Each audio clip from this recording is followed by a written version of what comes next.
Bismillahirrahmanirrahim. Assalamualaikum warahmatullahi wabarakatuh. Alhamdulillahi rabbil alamin, wa bihi nasta'inu ala umurid dunya waddin. Wassalatu wassalamu ala khairil anbiya'i wal mursalin wa ala alihi wa sahbihi ajma'in wa ala man sara ala nahjihi ila yaumiddin. Allahumma 'allimna ma yanfa'una wanfa'na bima 'allamtana wa zidna 'ilman ya rabbal alamin. Rabbi shrah li sadri wa yassir li amri wahlul 'uqdatam min lisani yafqahu qawli, amma ba'd.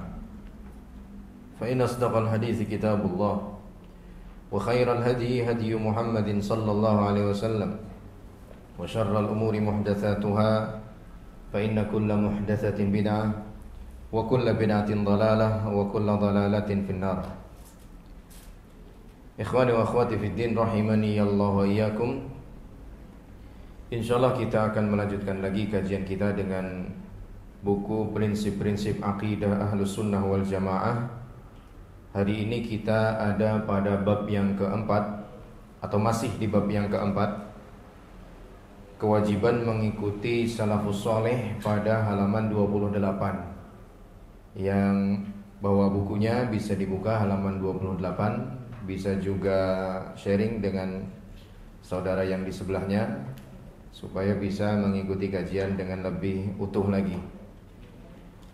Kita sekarang pada pembahasan dalil yang ketiga, bab keempat, dalil ketiga bab keempat, wajibnya mengikuti salafus soleh.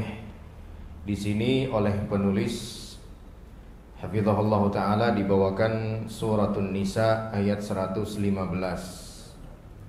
Allah subhanahu wa ta'ala berfirman, wa may yushaqiqir rasula min ba'di ma tabayyana lahul huda wa yattabi' ghayra sabilil mu'minin nuwallihi ma tawalla wa nuslihi jahannam wa sa'at masira.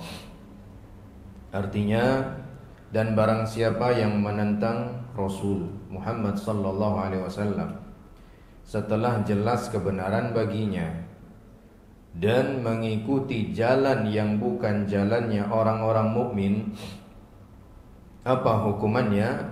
Kami biarkan dia di dalam kesesatan yang telah dilakukannya itu, dan kami masukkan dia ke dalam neraka jahanam, dan itu seburuk-buruk tempat kembali. Di sini ada dua dosa besar yang disebutkan oleh Allah Subhanahu wa taala berikut ancamannya.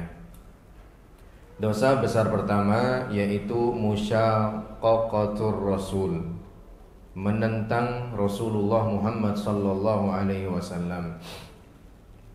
Menentang di sini tidak melulu harus dilakukan secara verbal, terucap, tersampaikan dengan lisannya, tidak harus. Bahkan penentangan juga bisa terjadi dengan sikap, bahkan bisa juga terjadi dengan keyakinan. Rasulullah sallallahu alaihi wasallam misalnya menyampaikan bahwa Allah di langit sana, dia menentang dengan mengatakan tidak, Allah tidak di langit. Rasulullah sallallahu alaihi wasallam menyatakan bahwasannya Allah turun ke langit dunia di sepertiga malam terakhir, dia bilang tidak, Allah subhanahu wa ta'ala tidak turun. Ini juga termasuk bentuk penentangan, karena jelas-jelas melawan arus apa yang disampaikan oleh Rasulullah sallallahu alaihi wasallam. Rasul bilang terang, dia bilang gelap. Rasul bilang putih, dia bilang hitam. Nah, seperti ini bentuk penentangan juga. Maka berhati-hatilah terhadap sikap-sikap penentangan terhadap Rasulullah SAW dalam hal yang sederhana sekalipun. Kalau kita belum bisa melaksanakan apa yang menjadi syariat beliau, minimal jaga komentar kita, minimal jaga sikap kita kepada Rasulullah SAW. Jangan sampai menyalah-nyalahkan ajaran beliau. Ajaran beliau nggak pernah salah, karena ajaran beliau datang dari Allah Subhanahu wa ta'ala, zat yang paling ngerti, yang paling tahu mana yang maslahat buat kita, mana yang madarat buat kita. Maka ini menjadi satu peringatan bagi sebagian kita, dan insya Allah tidak kita yang ada di sini, sebagian saudara kita yang masih begitu ringan lisannya untuk mendiskreditkan syariatnya Rasulullah Sallallahu Alaihi Wasallam. Yang rugi bukan Rasul, yang rugi juga bukan syariat ini, yang rugi dia sendiri. Dialah yang nanti akan mempertanggungjawabkan sikapnya itu di hadapan Allah Subhanahu wa taala. Ma yalfidhu min qaulin illa ladaihi raqibun atid. Tidaklah seorang hamba mengucapkan satu lafaz saja, satu lafaz itu berarti satu kata, melainkan di sisinya ada malaikat yang mengawasi lagi mencatat. Semua ada perhitungannya nanti. Faman ya'mal mithqala dzarratin khairan yarah wa man ya'mal mithqala dzarratin syarran yarah. Siapa yang melakukan kebaikan sekecil biji zarrah sekalipun, dia akan menjumpai balasannya.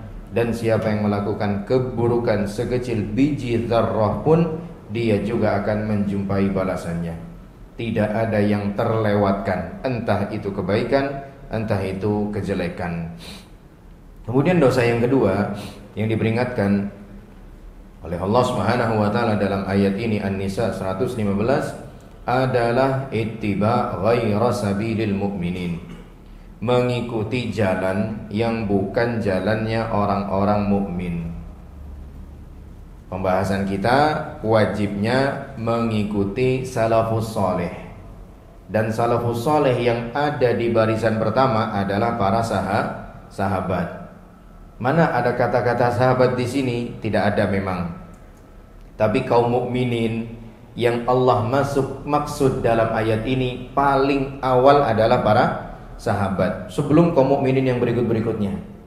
Yang paling awal dulu para sahabat, karena ayat ini turun di saat hidupnya para sahabat. Dan orang-orang mukmin saat itu ya cuman mereka, nggak ada lagi yang lain, ya. Cuman sahabat-sahabat Nabi Sallallahu Alaihi Wasallam. Jadi terjemahan bebasnya, barang siapa yang menentang Rasul Muhammad Sallallahu Alaihi Wasallam setelah jelas kebenaran baginya dan mengikuti jalan yang bukan jalannya sahabat.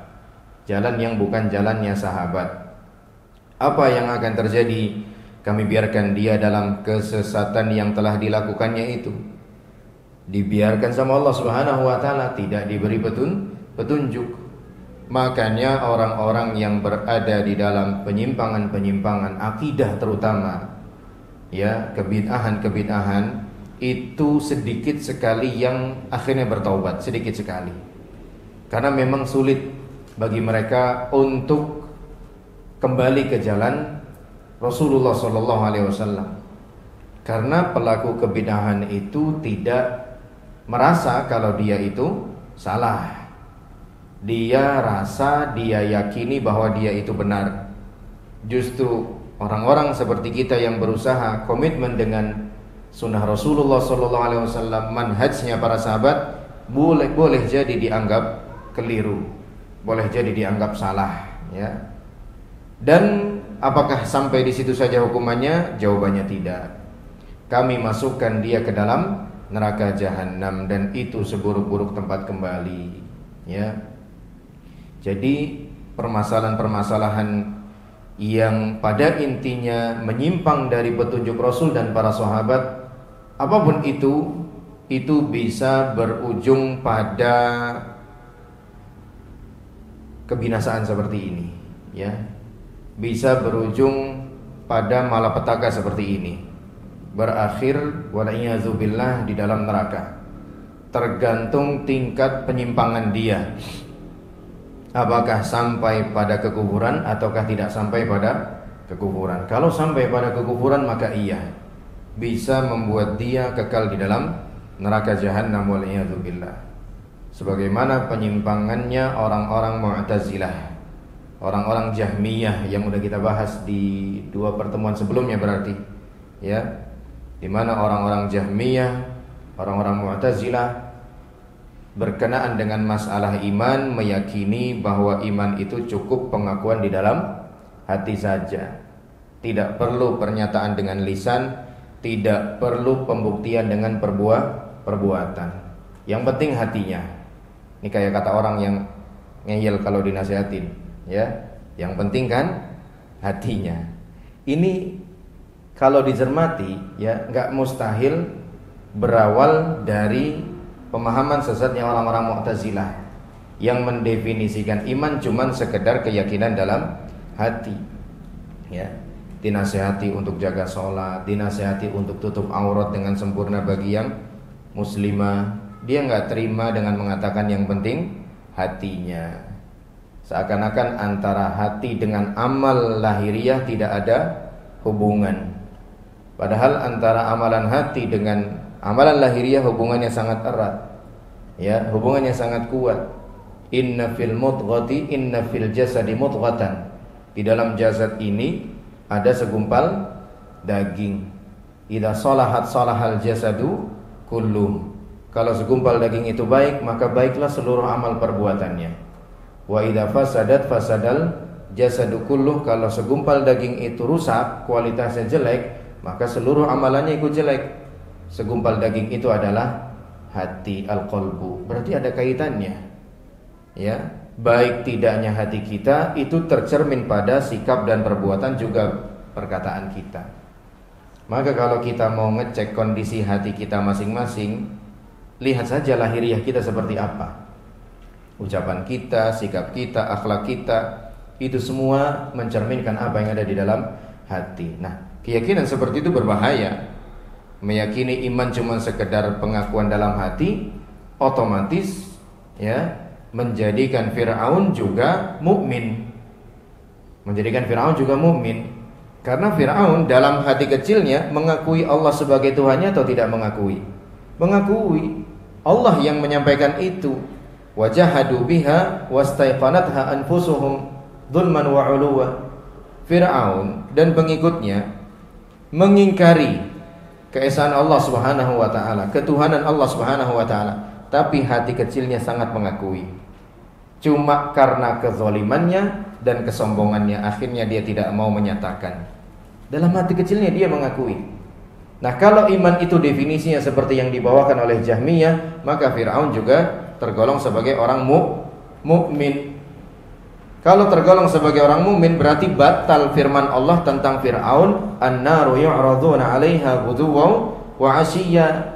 Neraka itu ditampakkan kepada Fir'aun dan pengikutnya di pagi hari dan di petang hari. Kalau Fir'aun mukmin, masa ia ditampakkan terus neraka di setiap pagi dan setiap sore, mulai dari matinya dulu sampai nanti hari kiamat? Kan ini semua jadi kontradiktif, jadi kacau, ya. Jadi penyimpangan-penyimpangan itu benar-benar berakibat fatal. Ada yang sampai pada derajat kufur kepada Allah Subhanahu wa taala, ya. Memiliki keyakinan wahdatul wujud misalnya, bersatunya hamba dengan Allah Subhanahu wa taala. Apa kalau di sini namanya tuh kayaknya ada istilahnya tuh. Ada kayaknya. Hah? Gusti, kenapa Gusti? Hah? Manunggaling kawula Gusti, ya. Itu persatuan antara hamba dengan Allah. Iya bukan? Ya, terlepas apa namanya itu, keyakinan seperti itu berbahaya, ya. Sampai-sampai di antara mereka ada yang mengatakan ana huwallah, Allah huwa ana. Saya ini ya Allah, Allah itu ya saya. Ya, ini juga berbahaya. Karena menafikan banyak ayat-ayat yang menjelaskan di mana Allah. Ya, menafikan ayat-ayat yang menjelaskan tinggi dan agungnya Allah Subhanahu wa taala, ini bisa sampai pada derajat kekufuran. Lebih-lebih kalau pelakunya itu doyan maksiat. Masa iya Allah melakukan maksiat, ya. Jadi jangan pernah meremehkan, ya, menyepelekan perkara ini, bahwa kita wajib berusaha komitmen dengan petunjuk Rasulullah SAW dan manhajnya para sahabat, ya. Tidak ada manhaj lain yang lebih selamat daripada manhajnya sahabat Nabi SAW.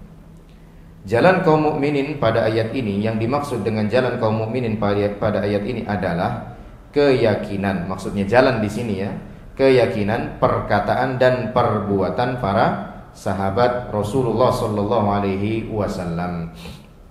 Karena ketika turunnya wahyu, tidak ada orang yang beriman kecuali hanya mereka saja. Di zaman Nabi SAW hidup, manusia tergolong menjadi dua kelompok, ya. Yang satu orang-orang yang beriman, berarti mereka para sahabat. Yang satu orang-orang musyrik, ya. Cuman itu aja, munafik ikut kepada orang-orang musyrik. Yang mukmin di saat itu cuma sahabat-sahabat Nabi SAW, tidak ada yang lain, ya. Adapun munafik tidak tergolong sahabat Nabi SAW, walaupun mereka berjumpa, walaupun mereka membersamai Rasulullah SAW, tapi mereka tidak betul-betul beriman.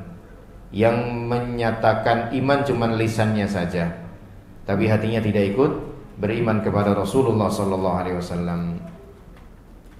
Seperti firman Allah Subhanahu wa taala, ya, ayat 115 dari surah An-Nisa ini sama seperti firman Allah di dalam surah Al-Baqarah 285. Amanar rasulu bima unzila ilaihi mir rabbih wal mu'minun. Rasul Muhammad sallallahu alaihi wasallam beriman kepada apa yang diturunkan kepadanya, yaitu Al-Qur'an dari Rabb-nya. Demikian pula orang-orang yang beriman juga beriman kepada Al-Qur'an. Siapa yang dimaksud dengan orang-orang beriman dalam Al-Baqarah 285 ini? Para sahabat. Kita juga termasuk insya Allah, tapi kita di urutan sekian, nggak tahu, ya.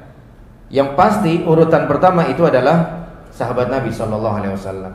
Karena ketika Al-Baqarah 285 ini turun, yang ada saat itu adalah para sahabat Nabi sallallahu alaihi wasallam, ya. Qad aflahal mu'minun misalnya. Sungguh telah beruntung orang-orang yang beriman. Siapa orang yang beriman yang dimaksud di situ? Yang paling pertama, ya sahabat Nabi sallallahu alaihi wasallam. Ya, pokoknya setiap sanjungan yang terkait dengan orang-orang beriman, maka sahabat ada di barisan pertama, ya. Sebelum nanti orang yang berikutnya. Sahabat ada di level 1 di barisan pertama. Itu wajib kita yakini, karena semua ayat itu turun di masa hidupnya para sahabat, ya. Ayat di atas menunjukkan bahwa mengikuti jalan para sahabat dalam memahami syariat adalah wajib hukumnya. Wajib itu kalau dilakukan berpahala, ditinggalkan terkena dosa, ya, terkena dosa. Maka tidak ada pilihan bagi seorang mukmin kecuali menerima manhajnya sahabat-sahabat Nabi sallallahu alaihi wasallam, dan menyalahinya merupakan kesesatan. Menyalahi jalan sahabat merupakan kesesatan, entah itu dalam akidah, entah itu dalam ibadah, entah itu dalam akhlak, muamalah. Kalau sampai menyelisihi jalannya sahabat Nabi sallallahu alaihi wasallam, maka dia terancam dengan kesesatan, sebagaimana yang Allah firmankan dalam An-Nisa 115. Dalil yang keempat, tentang wajibnya mengikuti salafus salih, tentang wajibnya mengikuti para sahabat Nabi. Was-sabiqunal awwalun minal muhajirin wal ansar walladzina ittaba'uuhum bi ihsan radhiyallahu anhum wa radu an wa a'adda lahum jannat tajri tahtaha al-anharu khalidina fiha abada dzalikal fawzu al-azim. Artinya, dan orang-orang yang terdahulu lagi pertama-tama masuk Islam di antara kaum muhajirin dan ansar, dan orang-orang yang mengikuti mereka dengan baik, Allah ridha kepada mereka dan mereka pun ridha kepada Allah. Selain itu, balasan berikutnya kata Allah, Allah sediakan bagi mereka surga-surga yang mengalir di bawahnya sungai-sungai, mereka kekal di dalamnya selama-lamanya, itulah kemenangan yang agung. Di sini atau ayat 100, Allah Subhanahu wa taala menjelaskan ada dua kelompok manusia yang pasti dapat ridho Allah Subhanahu wa taala. Pasti dapat ridho Allah Subhanahu wa taala dan selanjutnya dapat surganya Allah. Golongan pertama, as-sabiqunal awwalun. Kalau diterjemahnya apa tadi? Orang-orang yang terdahulu lagi pertama masuk Islam. Ini kelompok satu nih, ya, yang dapat ridho Allah dan dapat surga Allah. Kelompok satu ini, as-sabiqunal awwalun. Terdiri dari siapa mereka ini? Muhajir dan ansor, ya. Kelompok keduanya yang mendapatkan ridho Allah Subhanahu wa taala dan surganya, yaitu pada firman Allah, walladzina taba'uuhum bi ihsan. Terjemahannya, ya, dan orang-orang yang mengikuti mereka dengan baik. Mereka di sini maksudnya siapa? As-sabiqunal awwalun, orang-orang yang pertama lagi awal-awal masuk Islam, di mana orang tersebut adalah kaum muhajir dan ansor. Jadi kelompok pertama sabiqunal awwalun, kelompok kedua walladzina taba'uhum bi ihsan. Kita bahas satu persatu dulu, ya. Di sini setelah kita tahu Allah mengelompokkan manusia menjadi dua kelompok, yang dapat ridhonya Allah, yang dapat surganya Allah, kita bahas kelompok yang pertama dulu, yaitu sabiqunal awwaluna minal muhajirin wal ansor. Ketika Allah Subhanahu wa taala menjelaskan bahwa mereka dapat ridho Allah Subhanahu wa taala, itu mereka tanpa syarat, sekedar berstatus sebagai seorang muhajir atau ansor saja sudah cukup untuk masuk ke sini. Dan para sahabat kan gak lepas dari dua status itu. Kalau dia bukan seorang muhajir, berarti dia ansor, itu aja, ya, tanpa syarat. Adapun kelompok yang kedua dengan syarat. Apa? Syaratnya ada dua. Ittaba'uhum. Kelompok kedua ini harus mengikuti kelompok pertama tadi. Syarat pertama. Syarat keduanya apa? Bi ihsan. Mengikuti dengan baik. Totalitas, enggak setengah-setengah, enggak pilih-pilih, yang cocok diambil, yang enggak cocok ditinggal, enggak gitu. Ya. Maka kita bisa melihat dua jurang yang, atau dua perbedaan yang sangat besar. Perbedaan yang sangat besar antara dua kelompok ini. Kelompok pertama untuk dapat ridho dan surganya Allah Subhanahu wa taala cukup berstatus sebagai seorang muhajir atau ansor saja, udah cukup. Ya. Dimana ketika mereka berstatus sebagai muhajir atau ansor, itu juga bukan berarti tanpa pengorbanan. Ya, bukan berarti tanpa pengorbanan. Pengorbanan yang luar biasa. Hidup di zaman itu gak gampang. Kalau gak benar-benar beriman kepada Allah, diberi taufik oleh Allah Subhanahu wa taala, alih-alih jadi pengikutnya Rasul, malah jadi pengikutnya Abu Jahal, ya.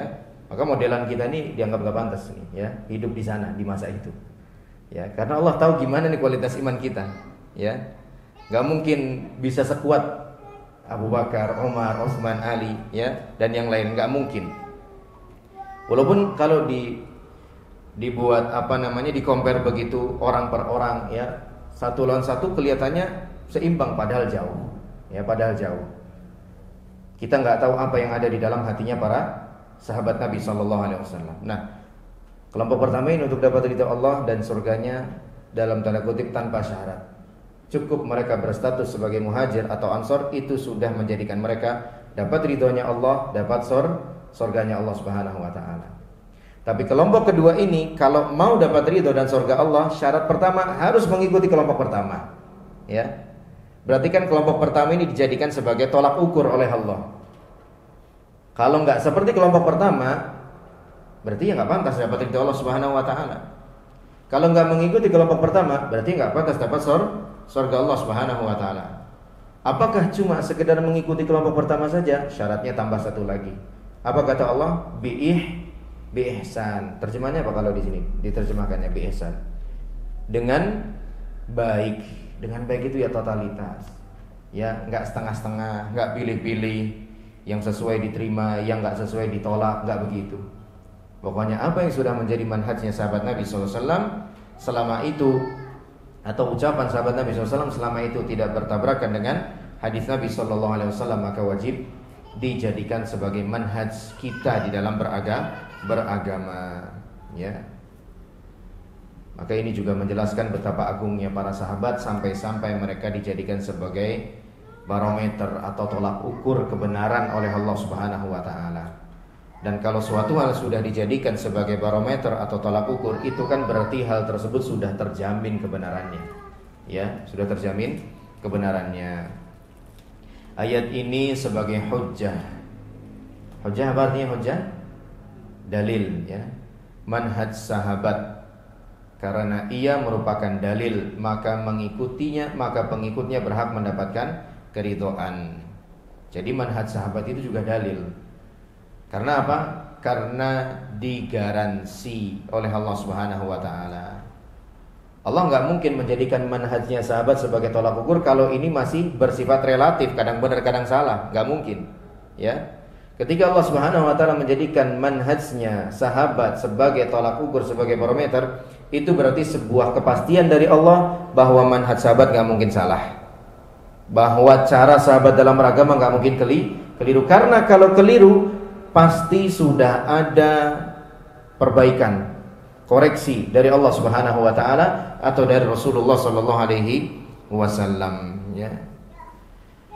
Maka pengikutnya berhak mendapatkan keridhaan Allah. Jadi tidak mendapatkan pujian dalam ayat ini kecuali orang yang mengikuti dalil saja.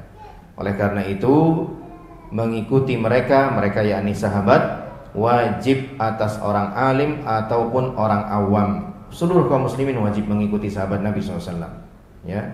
Sebab kewajiban orang yang alim ialah mengikuti dalil, ya. Bahkan ulama mengatakan ijma'us sahabati hujjah. Kesepakatannya sahabat itu juga merupakan hujjah, dalil, ya.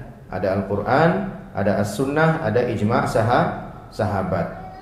Yang menjadi khilaf atau perbedaan para ulama itu adalah ucapan perorangan sahabat, bukan kesepakatan seluruhan mereka, tapi perorangan. Apakah itu juga hujjah atau bukan hujjah? Dan ulama menjelaskan bahwasanya ucapan perorangan sahabat itu juga hujjah dengan syarat tidak bertabrakan dengan nas, yaitu dalil Al-Quran dan As-Sunnah, dan tidak ditentang oleh sahabat yang lain.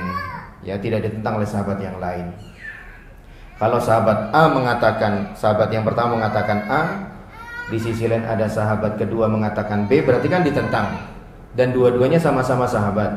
Maka dalam kondisi ini ucapan sahabat ini tidak menjadi dalil karena status mereka berimbang, sahabat sama sahabat, ya. Tapi kalau satu orang sahabat mengucapkan suatu hal dan tidak ditentang oleh sahabat yang lain, maka ucapan sahabat ini juga merupakan dalil, ya, juga merupakan dalil. Allah berfirman, ittabi'u ma unzila ilaikum min rabbikum wa la tattabi'u min dunihi awliya qalilan ma tadhakkarun. Ikutilah apa yang diturunkan kepadamu dari Rabbmu, dan jangan kamu ikuti selain Dia sebagai pemimpin, sedikit sekali kamu mengambil pelajaran. Andai kata tidak demikian, maka ia berhak mendapatkan hukuman. Andai kata seorang mukmin tidak mengikuti jalannya sahabat, berarti dia mendapatkan hukuman sebagaimana yang Allah sebutkan dalam An-Nisa 115 tadi. Ya, jadi ayat 100 di surah Al-Baqarah ini bisa dibawa berbarengan dengan An-Nisa 115. Yang satu janji buat yang mengikuti, yang satu ancaman buat yang tidak mengikuti, ya. Yang ancaman yang surat apa berarti? An-Nisa 115. Yang janji surat apa berarti? At-Taubah ayat 100, ya. Dua surat ini bisa dibawakan bersamaan untuk menjelaskan wajibnya mengikuti manhaj sahabat Nabi sallallahu alaihi wasallam. Satu ayat menyampaikan janji, satu ayat menyampaikan ancaman, sehingga berimbang, ya, sehingga berimbang. Kemudian B, dalil-dalil dari As-Sunnah. Kalau tadi dari Alkitab, yaitu Al-Quran. Kalau kita orang Indonesia mendengar istilah Alkitab itu identik dengan Injil, ya. Padahal ulama membahasakan begitu, ya. Alal kitabi was sunnah, minal kitabi was sunnah, ya. Dari Alkitab dan As-Sunnah. Tapi begitu terjemahkan Alkitab kok kesannya gimana gitu, ya, di terjemahan kita, ya. Di sini apa kemarin dikasih judulnya? Oh, dalil dari Al-Quran, ya. Penulis tidak menyebutkan dalil-dalil dari Alkitab, ya. Kalau Alkitab identik sekali dengan Injil, ya, identik sekali dengan Injil. Jadi kita membahasakan sesuai yang dipahami oleh masyarakat kita saja, ya. Hadisun nasa bima ya'rifun, ya. Ajak bicaralah orang dengan hal yang mereka pahami. Satu, Rasulullah sallallahu alaihi wasallam bersabda, khairun nasi qarni, tsummal ladzina yalunahum, tsummal ladzina yalunahum. Sebaik-baik manusia adalah yang semasa denganku ini, yaitu para sahabat tentunya. Kemudian yang berikutnya, kemudian yang berikutnya. Ya tidak, otomatis tidak, maksudnya tidak sekedar semasa. Kalau semasa saja, ya Abu Jahal, Abu Lahab juga semasa dengan Nabi SAW. Yang dimaksud adalah beriman juga tentunya, ya, beriman kepada Nabi SAW, kemudian berjumpa juga dengannya dan meninggal dalam keadaan beriman. Mereka itulah orang-orang yang terbaik, manusia-manusia terbaik setelah Rasulullah SAW. Dan itu yang menyabdakan Rasulullah SAW. Bukan berarti beliau sedang menunjukkan kesetiakawanannya kepada para sahabat, bukan. Tapi memang ini kondisi nyatanya. Karena tidak mungkin Rasulullah SAW berbicara berdasarkan hawa nafsu, mentang-mentang sahabatnya langsung dipuji-puji, nggak gitu. Ya, Rasulullah SAW menguji seperti ini karena memang pantas dipuji seperti ini para sahabat Nabi SAW. Ya. Entah sahabat-sahabat yang laki-laki, entah sahabiyat yang perempuan, semuanya masuk dalam kategori ini. Ya. Kemudian baru yang berikutnya, kemudian baru yang berikutnya. Sehingga sebaik apapun manusia yang kita jumpai di masa kita ini, tetap tidak akan pernah mendekati kualitas imannya sahabat-sahabat Nabi SAW. Oleh karenanya, kalau kita baca sejarah barangkali, ya, adalah sisi minus para sahabat itu pasti ada, karena mereka juga sebagai manusia.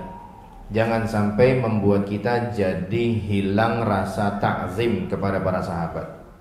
Kita tetap harus menjaga rasa hormat kita kepada sahabat, karena biar bagaimanapun mereka adalah manusia-manusia pilihan untuk menjadi kawan-kawannya Rasulullah SAW. Bahkan sebagian mereka ada yang dijamin masuk surga dan merekanya masih hidup, ya. Abu Bakrin fil jannah, Umar fil jannah, ya, begitu juga Utsman, Ali dan lain-lain sebagainya. Kalau zaman kita ya nggak ada yang dijamin surga oleh Allah Subhanahu wa taala, Rasulullah sallallahu alaihi wasallam, ya. Maka yang bisa kita lakukan kan cuma berharap saja, memastikan tidak boleh, ya. Walaupun kita mendapati saudara kita meninggal dalam keadaan yang bagus sekali, ya, misalnya dalam kondisi sujud, sedang membaca Al-Quran, sedang berpuasa, kita tetap tidak boleh memastikan, oh ini pasti masuk surga ini, ya, pasti masuk surga tanpa hisab lagi, begitu. Gak boleh, karena kita gak tahu isi hatinya seperti apa. Kita bukan suudzon, tapi tidak mau lancang mendahului Allah Subhanahu wa taala. Rasulullah SAW bersabda, usikum bitaqwallah. Aku wasiatkan kepada kalian agar selalu bertakwa kepada Allah. Wassam'i wat ta'ah, dan hendaknya mendengar serta taat. Wa in 'abdan habasyiya, walaupun yang memerintah kalian adalah seorang budak dari Habasyah, dari Ethiopia. Ya. Fa innahu man ya'ish minkum ba'di fasayara ikhtilafan katsira. Karena sesungguhnya orang yang nanti akan berusia panjang setelahku, sepeninggalku, pasti dia akan melihat perselisihan yang banyak. Fa'alaikum bisunnati wa sunnatil khulafa'il mahdiyyin ar-rasyidin. Hendaknya kalian pegang teguh sunnahku dan sunnah khulafa' ar-rasyidin yang mendapat petunjuk. Tamassaku biha wa 'addu 'alaiha bin nawajid. Pegang teguh, pegang erat-erat dan gigitlah sunnah tersebut dengan gigi geraham kalian. Wa iyyakum wa muhdatsatil umur, dan berhati-hatilah kalian dengan perkara yang diada-adakan dalam agama. Fa inna kulla muhdatsatin bid'atun wa kulla bid'atin dhalalah. Karena sesungguhnya setiap perkara yang diada-adakan adalah kebid'ahan, dan setiap kebid'ahan adalah kesesatan. Hadis ini yang pertama jelas. Wasiat Nabi SAW pertama, agar hendaknya kita bertakwa kepada Allah Subhanahu wa taala. Ya. Bertakwa kepada Allah Subhanahu wa taala berarti melaksanakan perintah karena ilmu dan berharap pahala. Alias bukan modal ikut-ikutan. Ada orang banyak ngelakuin, ikut ngelakuin. Modalnya juga bukan karena nggak enakan, nanti apa kata orang kalau saya nggak begini dan begitu, malulah saya anggota DKM masjid, ya. Akhirnya dia pun melakukannya. Bukan karena ingin menjaga nama baik saja, ya. Akan tetapi benar-benar karena dia menyadari Allah suruh dia untuk melakukan itu. Sehingga ketika dia melakukan perintah itu, dia bisa menghadirkan rasa berharap pahala kepada Allah Subhanahu wa taala. Selanjutnya juga takwa berarti meninggalkan larangan Allah berdasarkan ilmu. Bukan karena ya tadi gak enakan misalnya, takut dicela orang, bukan, tapi benar-benar paham bahwa Allah ngelarang saya untuk melakukan ini dan itu, sambil takut terhadap hukuman dari Allah. Wasiat kedua, beliau mewasiatkan, mengingatkan kita untuk mendengar dan taat walaupun yang memimpin kita abdan habasyiya. Seorang apa? Abdan itu seorang hamba budak dari Habasyah, dari Ethiopia, ya. Ini Nabi SAW sedang memberikan gambaran kondisi terekstrim. Kalau sampai terjadi yang memimpin kalian adalah seorang yang seperti ini, dan dia benar-benar jadi pemimpin kalian, maka kalian wajib untuk taat kepada dia sebagai seorang rakyat, ya. Ini juga menjadi jawaban bagi sebagian saudara kita yang bingung. Katanya orang-orang salafi itu mengharamkan sistem demokrasi, tapi kok presiden yang terpilih lewat jalan demokrasi tetap wajib ditaati. Ini sepertinya kontradiktif, ya, nggak match begitu. Di sisi lain mengharamkan sistemnya, di sisi lain mewajibkan taat terhadap hasilnya. Ini kan nggak match begitu. Ini kan kontradiktif. Ini jawabannya, ya. Kondisi kita belum separah ini. Ini ada dua pelanggaran nih. Masalah kepemimpinan. Pelanggaran pertama apa? Abdan, statusnya sebagai seorang budak. Pemimpin itu harus orang yang merdeka, gak boleh budak. Status kedua Habasyi, bukan Quraisy, bukan orang Quraisy, ya. Bahkan dalam riwayat yang lain pelanggarannya ada lagi 3. Ta'ammaro, dia menjadikan dirinya sebagai pemimpin. Apa maksudnya menjadikan dirinya sebagai pemimpin? Dia mengangkat dirinya sebagai pemimpin lewat jalur kudeta. Dia menggalang kekuatan, ya, perserikatan budak-budak gitu misalnya, PBB jadinya ya itu. Nggak sengaja ini, ya, perserikatan budak-budak gitu, ya. Berhasil dia menggulingkan pemerintah yang berkuasa. Sampailah dia pada tampuk kekuasaan, maka begitu sampai dia sah jadi pemimpin saat itu dan wajib ditaati. Pelanggarannya nambah 1 lagi jadi 3, ya. Dia seorang budak, kemudian dia seorang Ethiopia Habasyah, dan yang ketiga dia mencapai pada tampuk kepemimpinan lewat jalur kudeta, pemberontakan. 3 pelanggaran sekaligus, dan itu pelanggaran berat semuanya, ya. Ini menyalahi kode etik semuanya nih, ya. Nggak boleh ini, ya. Tapi kalau sampai sampai jadi pemimpin, dia wajib ditaati. Bukan demi kemaslahatan dia, tapi demi kemaslahatan orang banyak. Jangankan rakyat jelata, penguasa saja dia kalahkan kok, ya. Padahal penguasa itu kan punya power sebenarnya, ya. Penguasa itu bisa menjadi penguasa karena dia punya kekuatan, tapi bisa dia kalahkan. Apalagi rakyat yang memang tidak punya kekuatan sebagaimana penguasa. Ya, ini jawaban buat yang bingung. Katanya demokrasi haram, tapi kok produknya wajib ditaati. Jawabannya ini. Jangankan produk demokrasi, ya. Ini nih 3 pelanggaran sekaligus aja. Kalau sampai beneran kejadian, la qaddarallah, tetap wajib ditaati, ya, tetap wajib ditaati. Kemudian beliau menjelaskan lain, fa innahu man ya'ish minkum ba'di fasayara ikhtilafan katsira. Seorang yang berusia panjang setelahku nanti, ya, sepeninggalku nanti, pasti akan mendapati perselisihan yang banyak. Dan benar terjadi sebagaimana yang dikabarkan oleh Rasulullah sallallahu alaihi wasallam, dan hadis ini menunjukkan benarnya kenabian beliau sallallahu alaihi wasallam. Karena tidak mungkin menyampaikan suatu hal yang belum terjadi kemudian benar-benar terjadi sebagaimana yang beliau sampaikan, beliau kabarkan, ya. Namun demikian, bukan cuman berita buruk yang beliau sampaikan, beliau juga menyampaikan apa yang harus kita lakukan saat kondisi itu benar-benar terjadi. Fa'alaikum bisunnati, hendaknya kalian pegang teguh sunnahku. Dan sunnahnya siapa satu lagi? Khulafa Rasyidin. Siapa Khulafa Rasyidin? Pertama Abu Bakar, kedua Umar, ketiga Utsman, keempat Ali. Dan mereka mewakili para sahabat, ya, representasi dari para sahabat-sahabat Nabi sallallahu alaihi wasallam. Kemudian beliau tambah lagi tegaskan, tamassaku biha, pegang teguh, pegang erat-erat sunnahku dan sunnah sahabatku ini, Khulafa Rasyidin, dan gigit dengan gigi geraham. Gigit dengan gigi geraham itu merupakan perumpamaan, ya, berpegang teguh yang sangat kuat. Ya, kita kan kalau tarik tambang gitu misalnya, kan begitu, ya, benar-benar geget gigi kita nih, ya, itu perumpamaan, jangan dilepaskan.